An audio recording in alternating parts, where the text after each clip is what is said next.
Midnight, what are you cooking? Yeah, this is a mid Rafaela. Oh, this is... Hey. Oh. Oh. Wow, wow, wee, wow, wow, wee, wee, wow, wow, wee.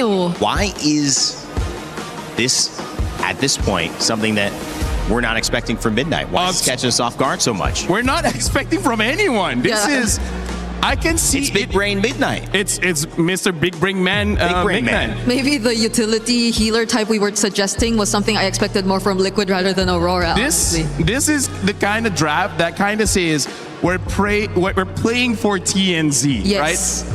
All the heals, all the peels, everything goes to Aurora. So who knows? This Aurora might even go for a Sky Piercer, considering there's a lot of heal, there's a lot of crowd control, and now the Claw gets picked up by Team Liquid. So let me just say this: if Aurora somehow gets a very good early game, Team Liquid is gonna suffer for the fact that Claw needs farm, the Yisenshin needs farm, Esmeralda also kinda needs farm. So when was the last time you thought you'd see a Raphael in the mid?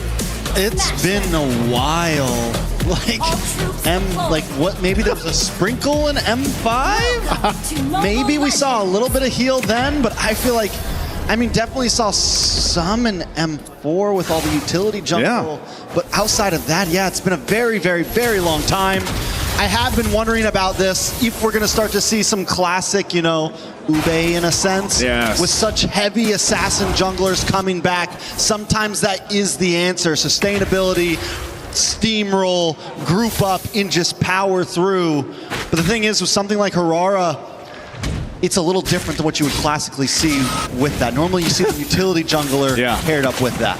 This is a different flavor, I'd say, but leave it to a team like Aurora Gaming, from Turkey to go ahead and bring this kind of strategy to play. I think that's one of the big things. Even when you look at the emblems, the Rafaela looks to go ahead and obviously have a little bit more on that cooldown for the heal. Depending on the build, too, that Rosa's going to go, is what I'm interested in. What do you build here on that Rafaela to go in the mid lane, supplement this strategy that you're going with? And you have a lot of durability here. Some poking for KarlTzy and Pagu. Also, the Rafaela, you get the revive now. It's been a couple months since the revamp on that. It's no longer the big stun on that ult. You get to bring one of your teammates back to life, essentially. So even more sustainability in terms of how long you want to drag out a team fight. The target could literally be anyone on the team, honestly. Anyone on Aurora's side could benefit from that. You bring back the Uranus, you bring back the Beleric, you bring back Siggy Boomer TNZ. It could all be a good play. Ooh. Good little flicker burn there. Battle spell down for Sanji off of that. First turtle is going to be up here to second, too. So both teams getting into movement for that turtle. One thing I would say, because of the nature of the compositions, expect long team fights, right? I think that's the biggest thing. You're used to seeing really high speed, high stakes team fights, but with these kind of compositions, both sides, and a revitalize for JP, hold on. Speaking of. Nice dive into the mid, TNZ able to get the turtle. KarlTzy on the run, look at the damage coming out from the side of Aurora. One more shot into Sanji, and Sanji finally falls his first blood over to Lunar. But in the midst of that, TNZ drops. And there's a respawn, right? So that's what we're talking about. That revive is going to play a part, play a role throughout the game here. But yeah, objective secured by Aurora. They're going to go ahead and try to put some pressure on KarlTzy to get his buff, but he's going to go ahead and get that just fine. But as we saw from that last fight, that's what I wanted to point out. JP's revitalize in this sense is pivotal because he needs to extend the team fight for the team. You got to go ahead and deal with the heals that are coming out from that Rafaela pick for Rosa. But not only that, but being able to kind of weave in and out of the fights because of the Beleric, being able to, cast that rapid drive, lock down these members of TL, you could get stopped in your tracks, and that's not where you want to be here. So the timing on being able to extend team fights are crucial for TL. All right, so Aurora, though, getting that first turtle. Even though they lose TNZ, levels still very similar between KarlTzy and TNZ. Sanford able to get that kill. Lunar able to get a kill for themselves. So both the XP laners benefiting from that last fight.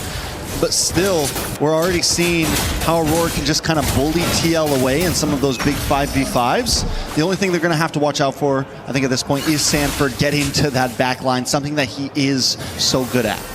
So the Esmeralda does really well. Good item pickup already here for Rosa. Flask of the Oasis locked in, helping with that sustainability that we're really talking about. It's a highlight of this lineup, and this was kind of thrown out there, right? With the theory, the kind of theory crafting out there about after this patch, you know, would we see these healing roams pop up? And I know it's, you know, this time it's in the hands of Rosa, but you could think about how dynamic a lineup can be now with the Rafaela, and even, for example, maybe a Matilda mid we see in the future. You know, Estes, of course, still being one of those heroes that comes into mind with this kind of concept, but second turtle is up. Let's see if this one will once again go over to Aurora. carlteasy is going to make his way, but he might be here a little bit too late for this take. Yeah, he's not going to go for it. He is going to back off. He takes a lot of damage from Lunar, gets a stun onto him. JP getting a little vision as well. Sanford not going to fully commit, but Aurora wants to take the fight. A big Mountain Shock onto multiple members, getting the stun. Aurora decides not to go for this orange buff. They are going to back off. This is one of those things, Trex, where it's like, okay, Team Liquid knows the play here. With this type of, you know, your claw needs to go ahead and build up. You got to get those items here. Good flicker burnt. They have to choose their fights really carefully, and that's one of the difficult things. You can play off the Eudora, that stun that you get packed in. Even the Fork Lightning is great, you know, good for poking, but you're essentially, to get a kill for Team Liquid isn't the main focus right now. They need to go ahead and just let them scale themselves up on this kind of lineup. You know, if there's a team that can channel patience outside of Team Liquid or some other teams, Aurora is definitely one of them. They're not trying to force fights here. They're getting objectives. They're playing the map slowly. They're looking for the slow burn, the slow kill right now, and that is going to start to scale a little bit. You have the Freya. You have this heal, and the fact that it is a mid-lane Rafaela, not a roamer, that's going to actually start to benefit. She's going to benefit from some of those items and maybe even output a little bit of damage as this game goes on. Team Liquid does have some scale of their own.